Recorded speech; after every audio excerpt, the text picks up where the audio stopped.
Welcome to Storytales. Please like this video and subscribe to Storytales. I hope you enjoy the story. Let's begin. The highway stretched ahead like a gray ribbon cutting through the desert wasteland. Colt Wexler gripped the steering wheel with calloused hands, his knuckles white against the black leather. The scar on his left hand caught the afternoon sun, a twisted reminder of the day he'd pulled 8-year-old Tommy Martinez from a burning house 3 years ago. The flames had taken their toll, but the boy lived. That's all that mattered. "You're driving too fast," Savannah said without looking up from her phone. Her manicured fingers danced across the screen, typing messages to someone Colt couldn't see. "Speed limit's 75. Colt's voice carried the gravelly edge of a man who'd breathed too much smoke in his firefighting days. "I'm doing 70. Savannah's laugh sounded like ice clinking in a glass. "Since when do you follow rules exactly?" "Since I married you," he wanted to say. "Since I started walking on eggshells around the woman who used to make me feel like I could conquer the world." Instead, he kept his eyes on the road. The idea for this trip had been hers. "We need to reconnect," she'd said 2 weeks ago, standing in their kitchen wearing a white sundress that hugged her curves just right. "Remember when we used to take those long drives? Just you and me against the world?" Colt remembered. Back then, Savannah's smile reached her eyes. Back then, she'd sit close to him in the truck, her hand on his thigh, talking about their future instead of staring at her phone. "Truth or consequences," she'd suggested with that dazzling smile. "The name alone sounds like an adventure, don't you think?" Now, as they cut through the New Mexico desert toward their destination, Colt wondered when exactly his wife had become a stranger. Her auburn hair was pulled back in a perfect ponytail, not a strand out of place despite the desert heat. Her makeup looked fresh as morning, like she'd just stepped out of a magazine. She wore designer sunglasses that cost more than most people made in a week. "Who you texting?" Colt asked. "Just work stuff." She didn't look up. "You wouldn't understand." Savannah worked in marketing for some company in Albuquerque. At least, that's what she told him. These days, Colt wasn't sure what to believe about his wife's life outside their home. The truck's air conditioning hummed steadily, but sweat still beaded on Colt's forehead. Something felt wrong. Had felt wrong for months now. Savannah's sudden interest in their finances. Her late nights out with girlfriends he'd never met. The way she'd started looking at him, sometimes like she was measuring him for a coffin. In the rearview mirror, Colt caught sight of a dark SUV maintaining steady distance behind them. He first noticed it 20 miles back, just outside of Las Cruces. The windows were tinted black, making it impossible to see inside. "Babe," he said, nodding toward the mirror. "That SUV's been following us for a while." Savannah glanced back, her expression unreadable behind those expensive sunglasses. "Don't be paranoid, Colt. It's a highway. People drive the same direction. For 20 miles? Same speed, same distance. You're imagining things." Her voice carried a sharp edge now. "Maybe you should focus on driving instead of playing detective." Colt's jaw tightened. The old Savannah would have been concerned. She would have turned around to look, maybe suggested they pull over to see if the SUV passed them. This new version dismissed his concerns like he was some nervous child afraid of shadows. The desert landscape rolled past in waves of brown and gold. Scrub brush dotted the hills like stubble on an unshaven face. The sun blazed overhead, turning the asphalt into a shimmering mirror. It was beautiful country, but harsh, unforgiving, the kind of place where a man could disappear without a trace. "Remember our first road trip?" Savannah asked suddenly, her voice softer now. Almost like the old days, Colt did remember. 6 years ago, when they were still dating. They'd driven to the Grand Canyon in his old pickup, singing along to country music and stopping at every roadside diner they could find. Savannah had laughed at his terrible jokes and held his hand across the table. She'd made him feel like the luckiest man alive. "Yeah," he said, "I remember. We were so happy then." She reached over and placed her hand on his arm. Her touch felt cold despite the desert heat. "We can be happy again, Colt. That's why I planned this trip." Something in her tone made his skin crawl. The words sounded right, but they felt rehearsed, like she'd practiced them in a mirror. "I hope so," he said, though hope felt like a luxury he could no longer afford as Savannah's phone buzzed. She pulled her hand away and immediately started typing again. Whatever moment they'd shared evaporated like water on hot concrete. The dark SUV maintained its position. Colt checked his mirrors obsessively now, noting how it never got closer, never fell back. Professional surveillance. The kind he'd seen in movies but never expected to encounter in real life. The Chevron station squatted beside the highway like a weathered tortoise. Its red and blue sign flickered weakly against the blazing afternoon sun. The building looked older than dirt, with peeling paint and windows clouded by years of sandstorms. A single pump island sat in front, casting harsh shadows on cracked concrete. Colt pulled up to the pump and killed the engine. The silence that followed felt oppressive. No traffic noise, no wind, just the tick-tick-tick of cooling metal and the distant buzz of flies. "I'll stretch my legs," Savannah said, climbing out of the truck. She walked toward the building with practiced grace, her heels clicking against the pavement despite the rough surface. The dark SUV had disappeared somewhere between the last hill and the gas station. Colt told himself that was good news, but his gut said otherwise. In his firefighting days, he'd learned to trust his instincts. They kept him alive in burning buildings when visibility dropped to zero and every breath could be his last. The gas pump looked like it had survived the apocalypse. Rust stains streaked down its yellow sides, and the digital display flickered between numbers like it couldn't make up its mind. Colt unscrewed his gas cap and started filling the tank, the smell of petroleum mixing with desert dust in his nostrils. Through the station's grimy windows, he could see Savannah browsing the snack aisle. She moved with purpose, checking her phone every few seconds. Nothing unusual about that she was always on that damn device. But something felt off. Her posture was too rigid, too alert. The front door chimed as a young man emerged from the back of the store. Early 20s, with sandy hair and a sleeve tattoo covering his right arm. Military symbols, eagles, flags, crossed rifles. The ink looked fresh, like he'd gotten it recently. His name tag read Trevor. "Help you?" Trevor asked, but his eyes weren't on Colt. They were scanning the horizon, nervous as a cat in a thunderstorm. "Just gas," Colt said. "Beautiful country out here, if you like desolation." Trevor's voice carried a slight tremor. "You folks passing through, headed to truth or consequences?" "My wife's idea." Something shifted in Trevor's expression. His eyes darted toward Savannah, then back to Colt. "That's nice. Romantic getaway, huh?" "Something like that." The pump clicked off. $42.17. Colt pulled out his credit card and followed Trevor inside. The interior of the station was even more depressing than the outside. Fluorescent lights flickered overhead, casting everything in a sickly green glow. The air conditioning wheezed like an old man with emphysema. Candy bars and energy drinks lined shelves that looked like they hadn't been dusted since the Clinton administration. Savannah stood near the back, pretending to examine a display of jerky while typing furiously on her phone. Her whole body radiated tension.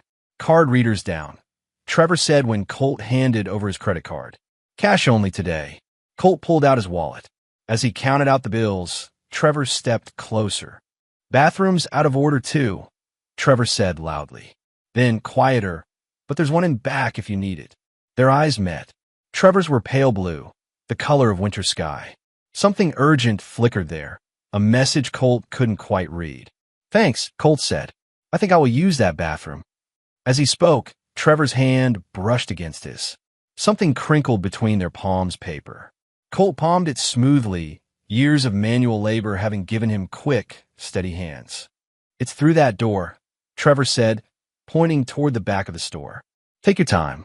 Colt walked casually toward the rear of the station, the folded paper burning in his pocket like a coal. Behind him, he heard Savannah's voice. "Honey, where are you going?" "Bathroom," he called back without turning around. The back room smelled like motor oil and stale cigarettes. Boxes of inventory were stacked against the walls, and a time clock hung crooked on pegboard covered with work schedules. Trevor followed him in and immediately turned the deadbolt on the door. "You need to listen to me," Trevor whispered, his voice urgent. "Your life depends on it." Colt unfolded the paper. Written in block letters were two words, Run now. What the hell is this about? Colt kept his voice low, but tension coiled in his muscles like spring steel. I know your wife. Trevor ran a hand through his hair, leaving it standing at odd angles. I've seen her before. Last year, down in Las Cruces. She was with Kane Barrow then, too. Who's Kane Barrow? Bad news. Real bad. He works for people who make problems disappear. Trevor's hands shook as he pulled out a cigarette and lit it with nervous fingers. Your wife, she's got a type. Successful men. Guys with money, insurance policies. Guys like you. Colt's blood turned to ice water. You're saying she... I'm saying she sets them up. Kane does the rest. They make it look like accidents, robberies gone wrong, whatever works. Trevor took a deep drag from his cigarette. I used to run with that crowd. Scammers, thieves, worse. I got out when I saw what they did to Tommy Hernandez. Who's Tommy Hernandez? Insurance salesman from Roswell. Married a woman named Lisa about 2 years ago. Real looker, just like your wife. They went on a romantic camping trip to celebrate their anniversary. Trevor's voice dropped to barely a whisper. Only Lisa came back. The room felt smaller suddenly, like the walls were closing in. Colt's scar throbbed the way it always did when his blood pressure spiked. You're telling me my wife is planning to kill me. I'm telling you she already has. This whole trip, this romantic getaway, it's cover. Kane's probably waiting somewhere up the road. Maybe that SUV you've been seeing. Trevor stubbed out his cigarette on the concrete floor. You walk back out to that truck, you're a dead man. Colt's mind raced. The late-night phone calls. The sudden interest in their finances. The way she'd insisted on this specific route, this specific destination. The insurance paperwork he'd found in her purse last week, paperwork she'd claimed was for her car. Why should I believe you? Because I'm risking my neck telling you this. Trevor's pale eyes were steady now, all trace of nervousness gone. Kane Barrow doesn't leave loose ends. If he finds out I warned you, I'm dead too. Then why? Because I've got a little sister back in El Paso. She's 16, beautiful, trusting. Remind me of the kind of guy you probably were before you married a viper. Trevor's voice hardened. I couldn't save Tommy Hernandez. Maybe I can save you. Through the thin walls, Colt could hear Savannah's voice. Colt? You okay in there? I'm fine, he called back. Just washing up. Trevor grabbed his arm. There's a back door. Leads out to the desert. You go out there, you disappear. Don't go back to that truck. Don't try to confront her. Just run. What about you? I'll tell her you had some kind of emergency. Family thing. Had to catch a bus or something. Trevor managed a weak smile. Buy you some time to figure out what to do next. Colt stared at the young man who'd just blown his life apart. Everything he thought he knew, everything he believed about his marriage, his wife, his future, all of it crumbling like a house of cards in a hurricane. But deep down, in the part of his mind that had kept him alive in burning buildings, he knew Trevor was telling the truth. All the pieces fit. All the warning signs he'd ignored suddenly made perfect sense. Thank you, he said simply. Trevor nodded toward the back door. There's a ranch about 5 miles north. Old guy named Martinez runs it. Tell him I sent you. He'll help. Colt gripped the door handle, then turned back. What's your real name? Trevor Kane. Staff Sergeant, retired.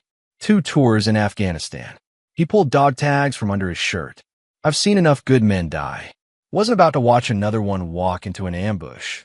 The desert heat hit Colt like a physical blow when he opened the back door. Behind him, he could hear Savannah calling his name, her voice edged with growing concern. Or maybe growing suspicion. He stepped into the wasteland and didn't look back. The sun had moved toward the western horizon, painting the desert in shades of copper and gold. Colt crouched behind a weathered boulder, watching the gas station through a pair of cracked binoculars he'd found in an abandoned truck half a mile into the wasteland. His throat felt like sandpaper, and sweat stained his shirt despite the cooling air. Savannah stood beside their truck, hands on her hips, talking on her phone. Even from this distance, her body language screamed frustration. She gestured wildly with her free hand, pacing back and forth like a caged animal.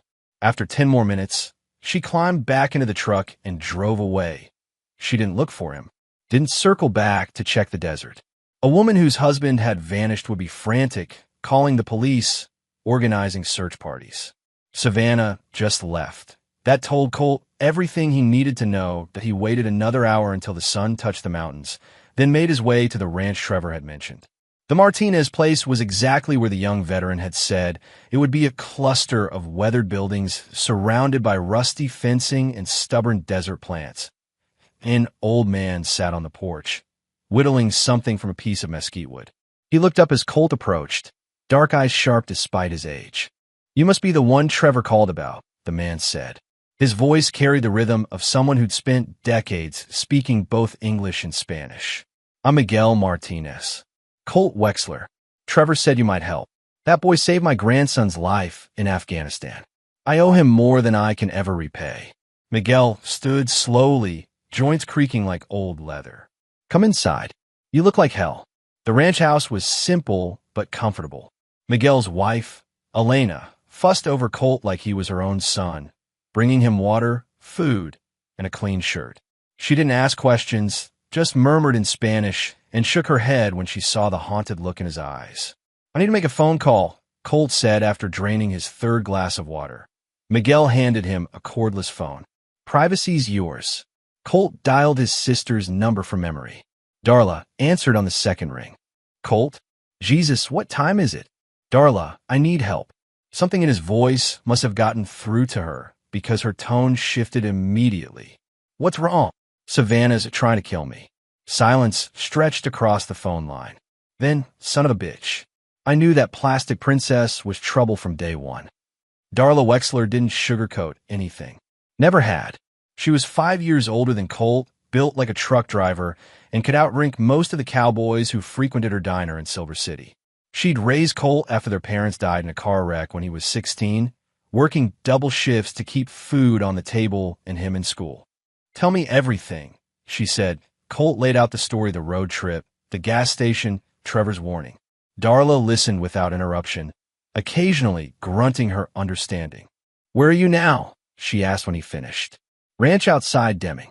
Good people, but I can't stay here. Too dangerous for them. I'm coming to get you." "No." That's what she'll expect. "I need to disappear for a while, figure out my next move." "Then what do you need from me?" "A place to stay. Somewhere she doesn't know about." Darla was quiet for a moment. "There's a motel outside Silver City. Place called the Desert Rose.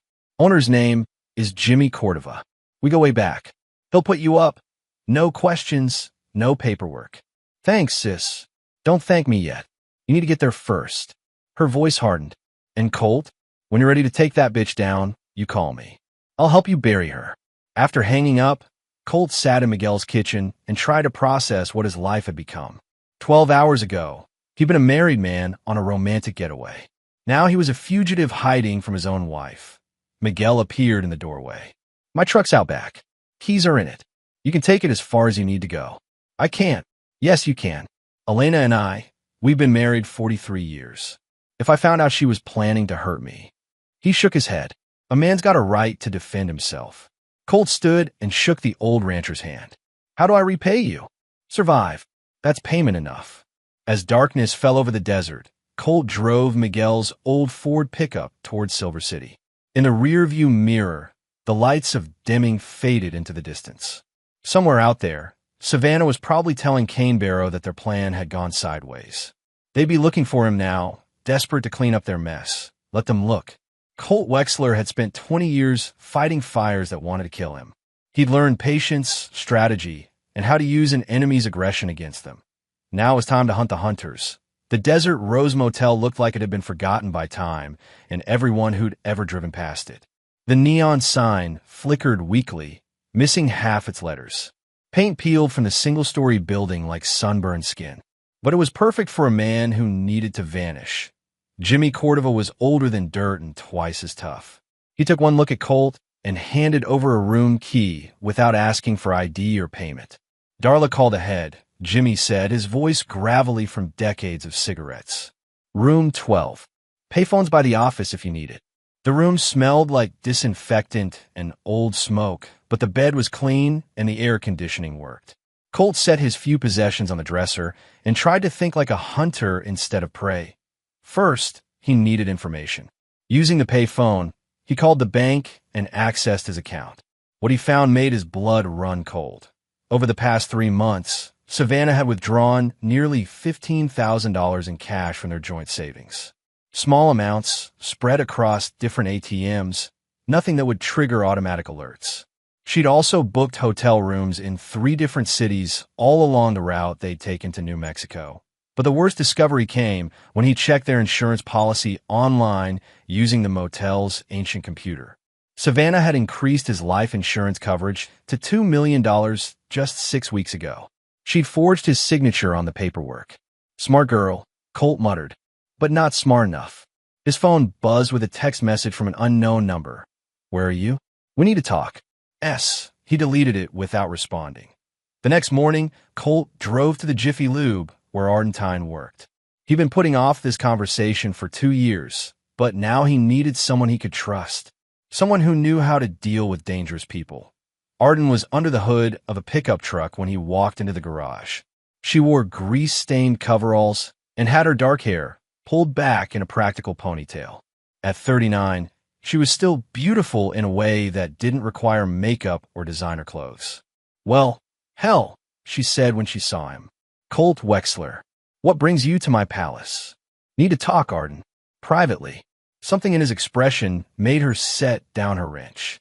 Tommy, watch the shop, she called to her teenage son, who was organizing tools in the corner. I'll be in the office. The office was cramped but organized. Arden sat behind a metal desk covered with invoices and parts catalogs. Colt took the chair across from her, suddenly unsure how to begin. Heard you got married, Arden said. Some city girl from Albuquerque. Yeah, that's what I need to talk about. Arden listened without comment as Colt told her everything. When he finished, she leaned back in her chair and whistled softly. Jesus, Colt, you sure know how to pick them. I need help finding Kane Barrow. That a dangerous name to be throwing around. Arden's expression grew serious. Why come to me? Because you used to date Rico Sandoval. And Rico knows everyone in the underworld between here and El Paso. Arden had dated Rico for 2 years before she met Colt. He was a small-time smuggler who moved everything from cigarettes to illegal immigrants across the border. Not a bad man, just someone who'd chosen a different path. Rico's been out of that life for 3 years, Arden said. Runs a legitimate trucking company now, but he still has contacts. Arden stared at him for a long moment. You know what you're asking me to do? If I help you track down this Kane guy, I'm putting myself and my son at risk. I know, and I wouldn't ask if there was any other way. What's in it for me? The question surprised him. The old Arden would have helped without hesitation. But people changed. Life made them careful. What do you want? He asked. I want to know why you married her instead of me. The question hit him like a punch to the gut. He and Arden had been together for 3 years. They'd talked about marriage, kids, building a life together. Then Savannah had walked into his world with her perfect smile and city sophistication, and he'd thrown away everything real for something that glittered. Because I was an idiot, he said simply. Yeah, you were. Arden's smile held no warmth.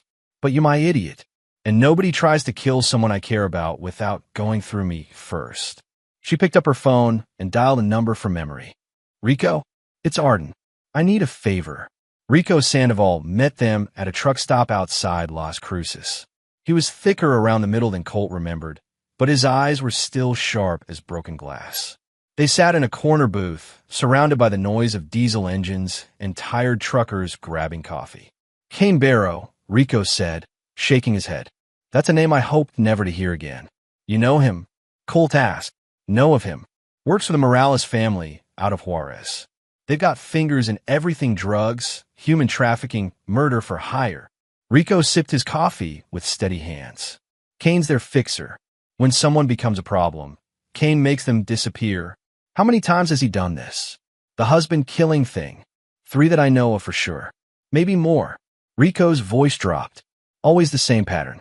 Beautiful woman marries a successful man, takes out big insurance policy, arranges romantic trip to isolated location. Kane handles the rest. Arden leaned forward. How do we find him? You don't. Kane finds you. Rico pulled out a business card and wrote a number on the back. But if you want to flush him out, I know someone who can help. Maria Santos. She used to work intelligence for the Border Patrol before she went private. What kind of help? Colt asked. The kind that gets people killed if you're not careful. Rico stood to leave. Be smart about this, Colt. The Morales family doesn't leave witnesses. That afternoon, Colt met Maria Santos at a diner in Mesilla. She was a small woman with prematurely gray hair and eyes that missed nothing. She listened to his story while picking at a piece of pie, occasionally asking questions that cut straight to the heart of the matter. You want to draw them out, she said when he finished. Make them think their operation is compromised. Can you do it? For the right price. Maria named a figure that made Colt wince. But I'll need something from you in return. What? Bait. Something that will make your wife and her boyfriend desperate enough to break cover. They spent the next hour planning. Maria had contacts in local law enforcement who could stage a fake crime scene. If they played it right, they could make it look like someone was investigating Savannah's previous victims. There's a convenience store on Highway 70, Maria said. Gets robbed about once a month anyway. We stage another one. Leave some evidence that points back to your wife. When word gets out, she'll panic. And then they'll make mistakes. Desperate people always do. That night, Colt waited in his motel room while Maria put their plan into motion. The local news ran the story at 11. Convenience store robbery, suspects fled in a dark SUV. Anyone with information should contact police. The bait was set. Now all they had to do was wait for the fish to bite. The call came at 3 in the morning. Maria's voice was tense with excitement. They took it. Your wife and Kane are holed up at the Sunset Motel outside Lordsburg. They're arguing about whether to run or finish the job. Colt was already reaching for his clothes. How do you know? Because I've got the room next to theirs bugged. They're not exactly whispering. Maria's laugh held no humor. Kane wants to cut their losses and head for Mexico.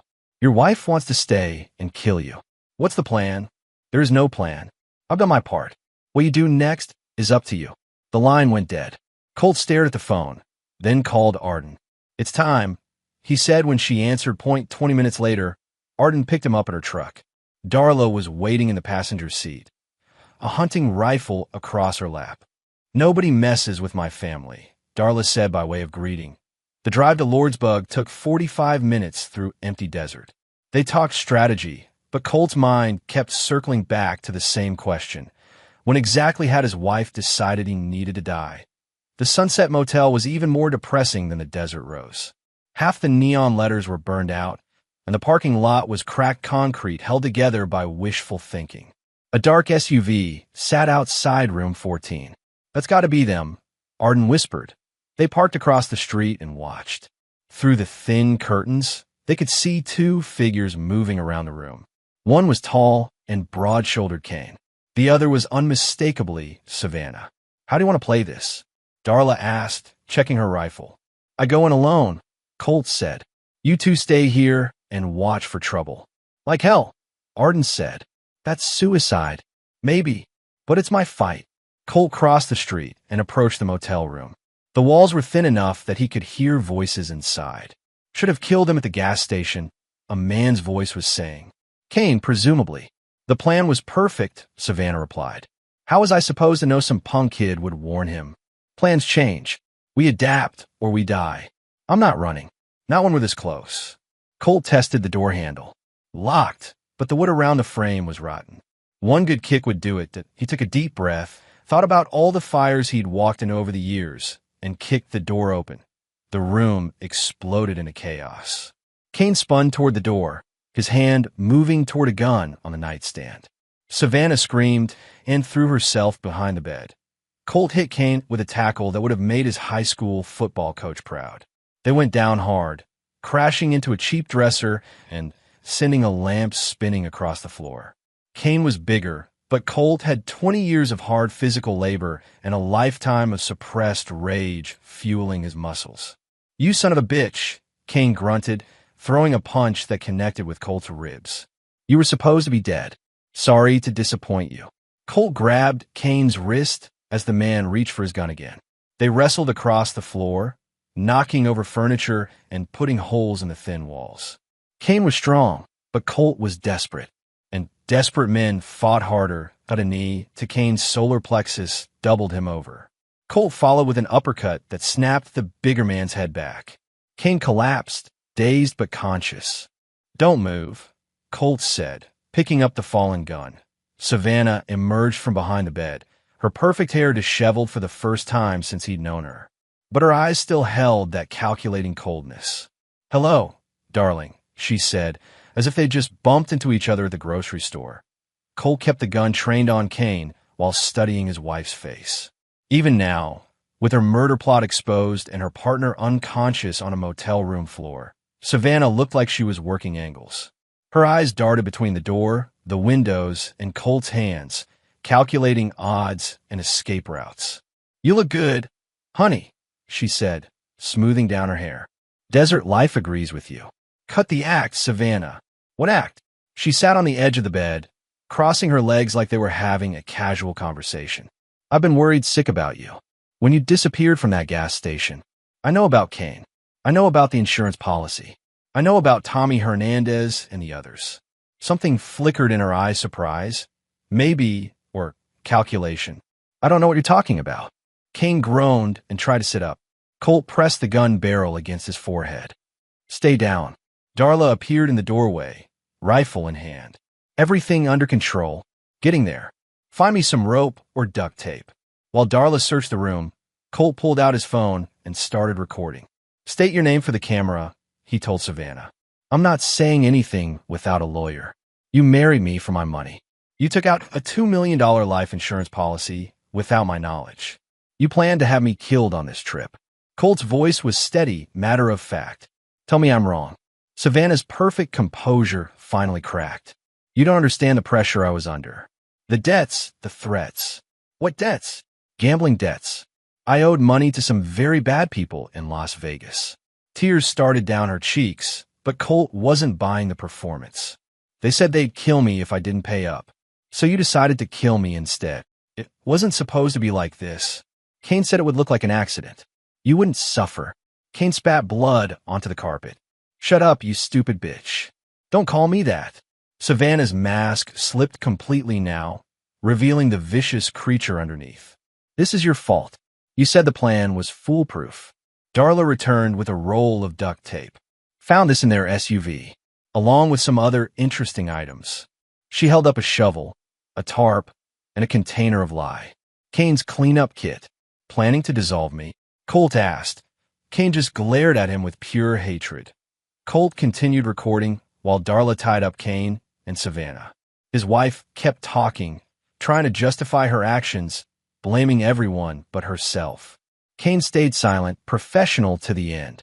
"Tell me about the others," Colt said. "Tommy Hernandez." "How many more?" "2," Kane said finally. "Just 2 before your husband. Their names." "Go to hell." Savannah was more cooperative, desperate to cut a deal. "James Morrison in Phoenix. David Chun in Tucson." Kane made it look like carjackings. Colt felt sick. 3 men dead. Their families left to grieve what they thought were random crimes. Also, his wife could live beyond her means and pay off gambling debts. "Why me?" he asked Savannah. "Why not just ask for help?" "Because you would have said no. You would have made me go to counseling, made me give up my lifestyle." Her voice turned bitter. "I couldn't go back to being nobody, so you decided I should die instead." "It was just business, Colt. Nothing personal." The slap echoed through the cheap motel room. Savannah's head snapped to the side, a red handprint blooming on her cheek. "It was personal to me," Colt said quietly. Agent Mara Lovell arrived an hour after Colt called the State Financial Crimes Unit. She was a tall woman with graying hair and eyes that had seen too much human ugliness to be surprised by anything. Darla knew her from the diner. Mara stopped in for coffee every Tuesday on her way to work. "Hell of a thing," Mara said, surveying the motel room. "We've been tracking Kane Barrow for 2 years. Never could get close enough to build a case." "Well, here's your case," Colt said, handing over his phone with the recorded confessions. Mara listened to the recordings while backup units secured Kane and Savannah. When she finished, she looked at Colt with something approaching respect. "You did good work here. Clean evidence, clear confessions. This'll put them both away for life. What about the other victims? Their families deserve to know the truth. We'll handle that. Reopen the cases, get justice for Morrison and Chun." Mara paused. "Though I have to ask, how do you know to record everything?" My sister watches a lot of crime shows, Colt said. Nodding toward Darla, as they were loading Savannah into the police car, she caught Colt's "I won last time." "I'm sorry," she said. "I really am." Colt didn't respond. Some things couldn't be forgiven, and attempted murder was at the top of that list. The convoy of police cars was pulling out of the motel parking lot when Arden grabbed Colt's arm. "We've got company." A black sedan was approaching fast from the east, kicking up a cloud of desert dust. It screeched to a halt 50 yards away, and two men got out. One was older, heavy-set, with the look of someone used to giving orders. The other was younger, lean, and dangerous. "Royce Hale," Darla muttered. "Kane's cleanup crew." The older man, Royce, raised a high-powered rifle and fired. The rear window of the lead police car exploded. The convoy stopped, officers diving for cover behind their vehicles. "They want Kane back," Arden said. "Alive or dead." More gunfire erupted. Royce and his partner had positioned themselves behind their car, using it as cover while they laid down, suppressing fire. They were professionals, coordinating their shots to keep the police pinned down. "We need to move," Colt said. "They'll circle around, try to flank the cops." But as they ran toward Arden's truck, Royce spotted them. A bullet spanged off the asphalt inches from Colt's feet. "This way," Darla shouted, leading them toward a cluster of abandoned buildings behind the motel. They made it to cover just as Royce's partner flanked the police position. Colt heard screams, more gunfire, the sound of car doors slamming. Through a broken window, he watched Royce drag Kane's unconscious form from the back of a police car. The younger man provided cover fire while they loaded Kane into their sedan. "They're getting away," Arden said. "Not if I can help it." Colt had spotted something in the abandoned building, an old propane tank connected to what used to be a hot water heater. The tank was rusty, but still had pressure. He'd learned enough about gas explosions in his firefighting days to know what would happen if someone put a bullet through it. "Cover me," he told Darla. "What are you doing?" "Something stupid." Colt grabbed the propane tank and ran toward the sedan. Roy saw him coming and swung his rifle around, but Colt was already diving behind an old pickup truck. "Hey, Royce," he shouted. "You want to know what happens when you mess with a firefighter?" He rolled the propane tank toward the sedan just as Royce fired. The bullet punched through the rusty metal with a satisfying clang. The explosion lifted the sedan 6 feet off the ground and flipped it upside down. The shockwave shattered every window in a 100-yard radius and set fire to the desert scrub. When the smoke cleared, Royce and his partner were dead. Kane was unconscious but alive, trapped under the overturned car. "Show off," Darla said when Colt rejoined them 3 hours later. The scene was under control. Kane had been medevaced to a hospital in Albuquerque with multiple broken bones, but would live to stand trial. Royce and his partner were body-bagged and loaded into a coroner's van. The motel looked like a war zone.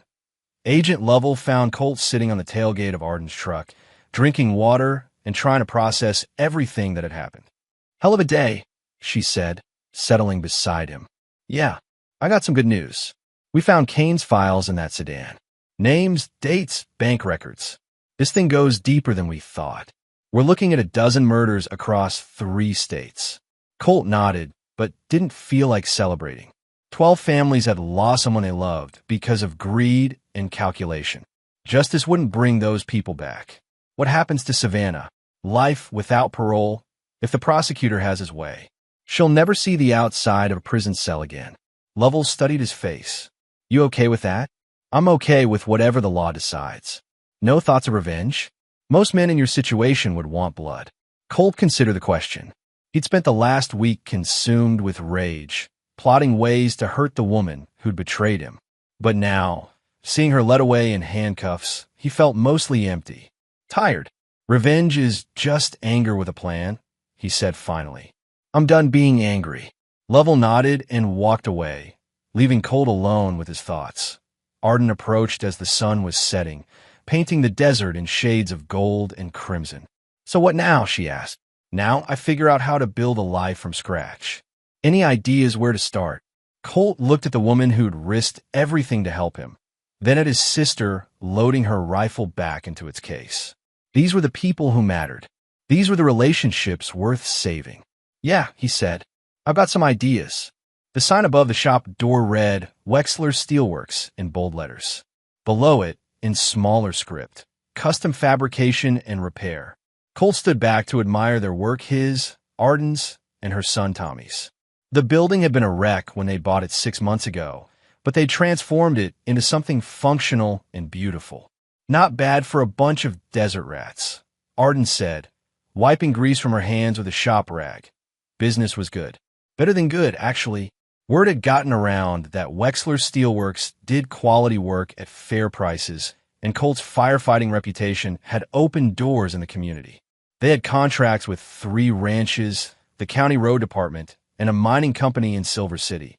More importantly, Colt had found peace.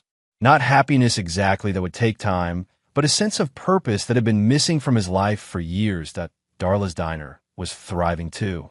She'd added a gift shop selling Wexler Steelworks merchandise, and tourists loved buying authentic New Mexico welding gear as souvenirs. Most of it was just coffee mugs and t-shirts, but Darla had a talent for marketing that surprised everyone.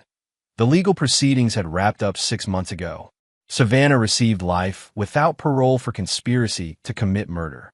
Kane got the same sentence and would spend whatever time he had left in maximum security. Agent Lovell had been right about the scope of their operation, 17 victims across 4 states, all successfully prosecuted thanks to Kane's meticulous record-keeping. Colt tried not to think about his ex-wife. Some nights, he still woke up angry, remembering the way she'd looked at him while planning his death. But those nights were getting rarer. Mail's here, Tommy called from the office. He was 15 now, tall and serious like his mother. Good with his hands, better with people. Colt was teaching him to weld. Anything interesting? Arden asked. Couple bills, a contract proposal, and Tommy held up a pink envelope with Colt's name written in careful script. Something from the state penitentiary. Colt's stomach clenched. He'd gotten 3 letters from Savannah over the past year. He'd thrown them all away without reading them. You want me to toss it? Arden asked. No, I'll handle it. Colt took the letter to his office and sat down at the desk he'd built from reclaimed railroad ties. The envelope felt light in his hands, almost weightless.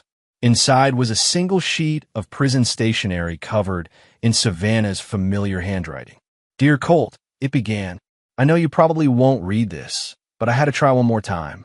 I've been going to counseling here, working through my issues with gambling and manipulation.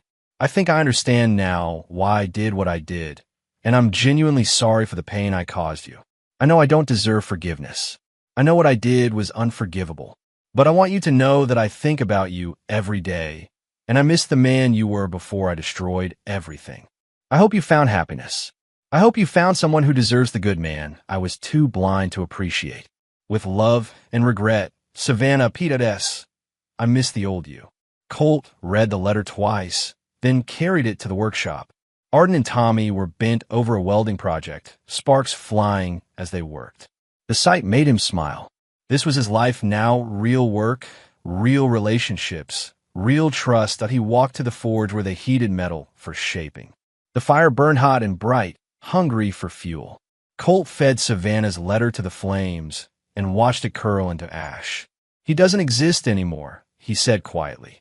Through the workshop windows, the New Mexico sun was setting over the desert, painting the sky in brilliant shades of orange and gold. It was beautiful country if you knew how to survive it. Harsh but honest. Unforgiving but fair.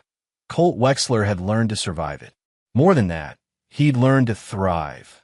The fire consumed the last of the letter, and he turned back to his work.